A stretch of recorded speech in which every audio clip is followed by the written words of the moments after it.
Welcome everyone, and thank you for joining us today.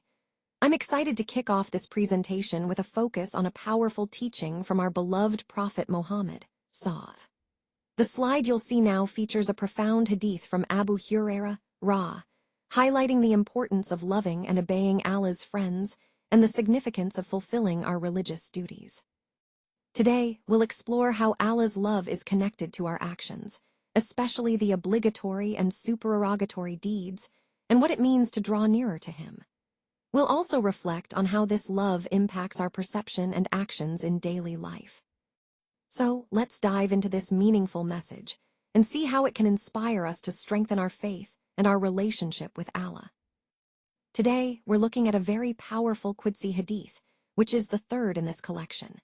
It begins with a serious warning from Allah, emphasizing the importance of our relationships with His devoted servants, or awliya. The hadith states, "Whoever has mutual animosity with a friend of mine," highlighting that harboring hostility against those whom Allah loves and supports is a grave matter.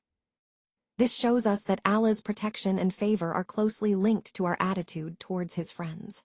When we oppose or hold grudges against them, it's not just a personal matter. It's a direct challenge to Allah Himself. The key takeaway here is that our relationships with the pious and righteous are deeply significant in Islam. Throughout this presentation, we've been emphasizing the importance of love, respect, and unity within the Muslim community. This hadith reminds us that opposing or harboring hostility towards those Allah has chosen as His friends can lead to serious consequences. It's a call for us to reflect on our own relationships and ensure we align ourselves with those whom Allah supports. Now on this slide, we're exploring the concept of wali, which you've seen is derived from the root wala. It's been translated here as friend, but it's really much richer in meaning. Wali, or in its plural form awliya, encompasses support, love, honor, respect, and being close to someone, both spiritually and materially. In Islamic understanding, wali isn't just about friendship in the casual sense. It's about a deep, meaningful relationship with Allah. When Allah describes the awliya, He highlights two essential qualities. The first is iman, or faith, having true belief in Allah and His message.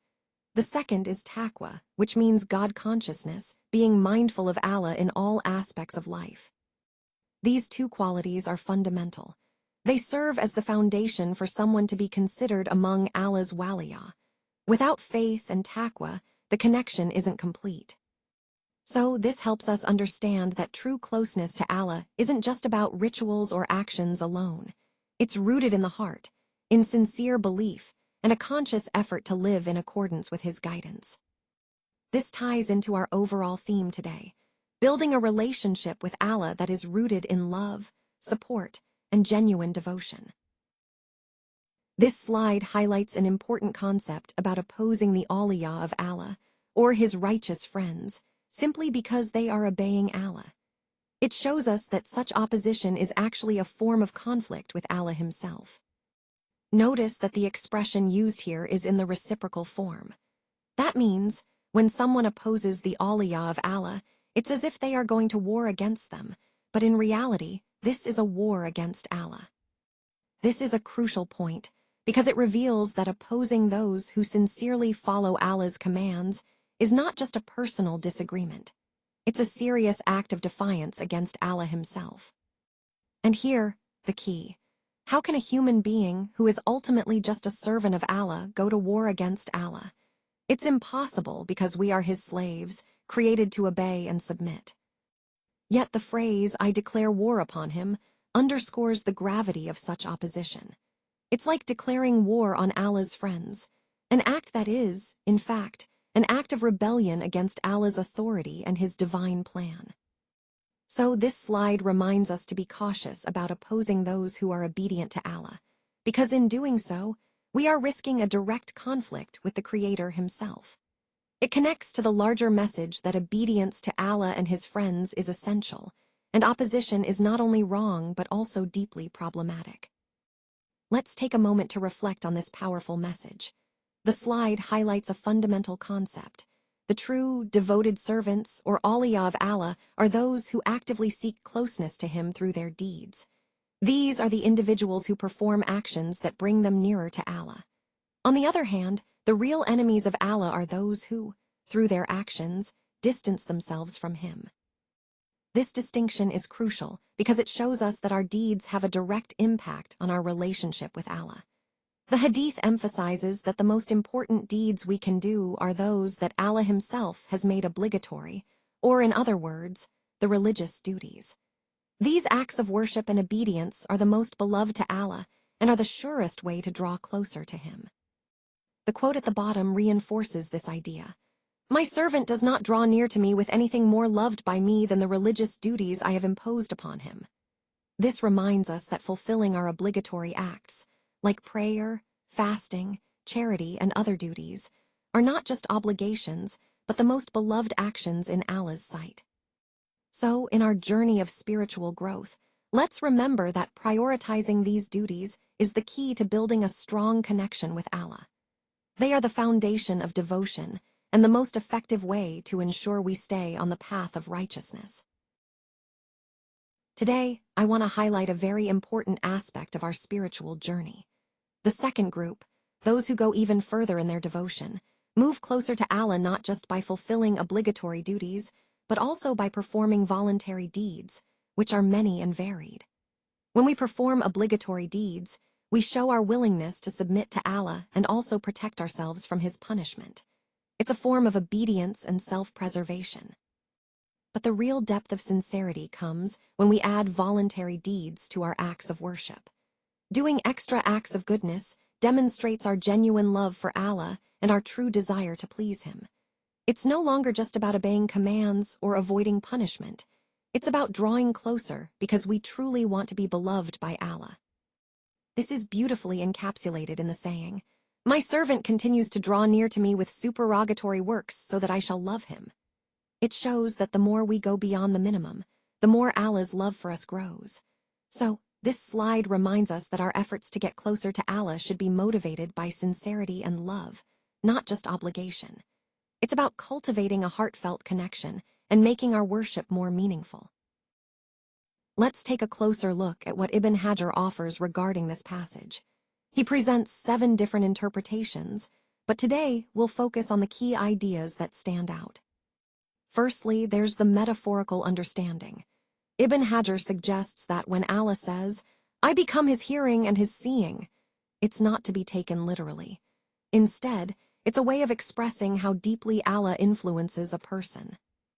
The meaning here is that Allah's command makes a person like a mirror, reflecting His guidance.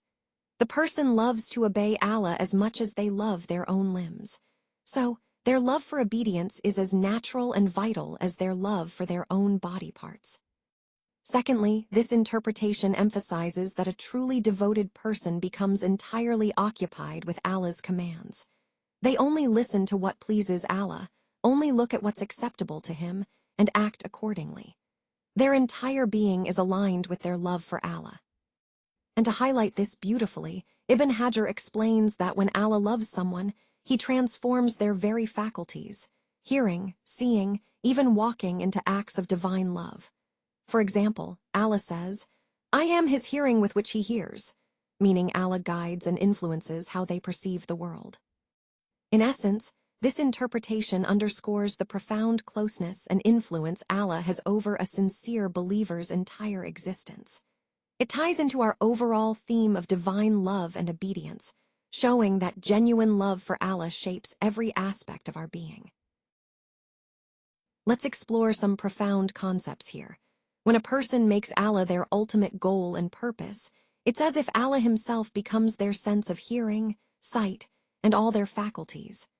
This means that their perception and awareness are aligned with divine guidance. Next, we see that Allah supports His wali, or beloved servant, much like how we use our hands and legs to fight against enemies. This imagery highlights the active and ongoing support Allah provides to those who are sincerely seeking Him. Furthermore, Allah protects the person's hearing in a special way, only allowing them to hear what is good and pleasing to Him. This is a powerful reminder that when we love and prioritize Allah, our senses and actions are refined and aligned with divine approval. And as the quote says, When I love him, I am his hearing with which he hears, his seeing with which he sees, his hand with which he strikes, and his foot with which he walks. This beautifully illustrates how love for Allah transforms us into instruments of his will, where our faculties become channels for his guidance and support. All these points emphasize the importance of aligning our hearts with Allah's purpose, which is a key theme in our overall journey of spiritual development. In this slide, we're exploring some deep interpretations of how Allah's presence and response are understood in relation to us. The sixth interpretation suggests that Allah becomes what a person listens to, sees, or experiences. Essentially, it means that a person finds pleasure in listening to his remembrance, reciting his book, or gazing upon his creation. It emphasizes a profound connection where Allah's essence manifests through our sensory experiences and devotion. Moving to the seventh interpretation, ascribed by Ibn Hajar to al-Qatabi, it highlights the speed of Allah's response to our supplications. This interpretation reflects how Allah responds swiftly through the limbs we use in worship, our hearing, sight, hands, and feet.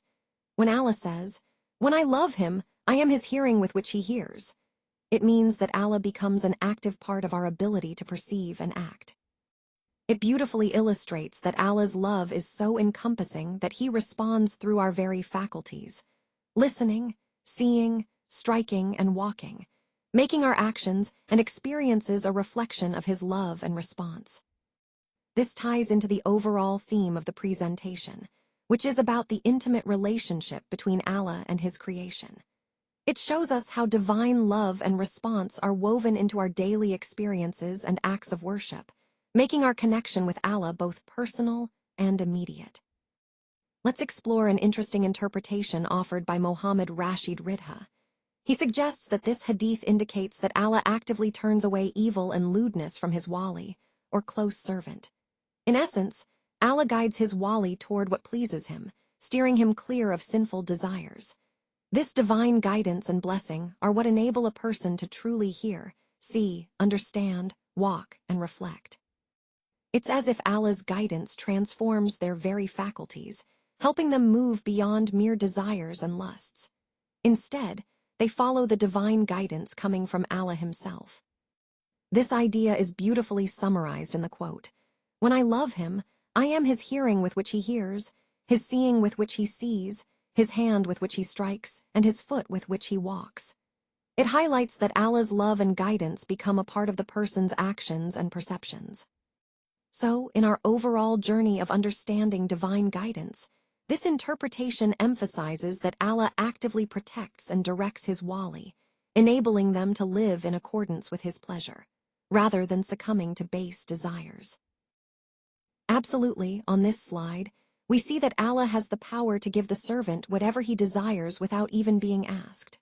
But what's truly remarkable is that, when the servant asks and Allah grants, it makes Allah even more beloved in the servant's eyes. This act of asking and receiving brings the servant closer to Allah, deepening that spiritual connection. This highlights a key point. Performing obligatory and voluntary acts, while avoiding what is forbidden or disliked, earns a special honor from Allah. It's not just about the actions themselves, but about the status and closeness that these actions bring. And as the hadith reminds us, if the servant asks Allah for anything, Allah promises to give it, and if they seek refuge, Allah will surely grant it. So, it's about cultivating that relationship, knowing that Allah is always ready to listen, to give, and to protect us. This aligns perfectly with our overall theme of striving towards closeness to Allah through sincere efforts and reliance on his mercy. Today, I want to emphasize a very powerful point from this hadith. Opposing one of Allah's devoted servants is actually equivalent to opposing or fighting Allah himself. This shows us just how significant and esteemed the beloved slaves of Allah are. It's important to understand that these slaves are never left to face challenges alone. Instead, they have Allah's full support and aid, because Allah is the all-powerful. This highlights the immense honor and protection granted to those who are close to Allah. Next, I want to stress that nothing equals the importance of obligatory deeds. These acts are the most beloved to Allah, and performing them should always come first. Only after fulfilling these obligations should we move on to voluntary deeds. It's a clear guidance on prioritization. Obligatory acts are fundamental, and voluntary acts complement them. To sum up, this hadith reinforces the immense status of the righteous slaves of Allah and how their efforts are backed by divine support. It also reminds us to prioritize our obligatory acts above all else, as they hold the greatest significance in our relationship with Allah. This is an essential part of our spiritual journey and overall devotion. As we come to the final slide, I want to emphasize a profound point. The one who performs both obligatory and voluntary deeds draws closest to Allah. This means that not only fulfilling what is required, but also going beyond that through extra acts of worship and kindness, helps us strengthen our bond with Him. Allah, in His infinite mercy, blesses His beloved servants with special guidance and mercy, and He responds to their prayers. It's important to remember that regardless of the spiritual level we reach, we must always maintain complete submission in our relationship with Allah. Whenever we are in need, we should turn to Allah alone. When we seek refuge, it should be in Allah. Because of this close relationship, Allah is quick to respond when we call upon Him in sincerity and humility. In summary, this hadith reminds us that consistent devotion, both obligatory and voluntary, keeps us near to Allah, and this closeness ensures that His mercy and answers are readily accessible to us. It's a powerful reminder of the importance of maintaining a heartfelt connection with our Creator at all times.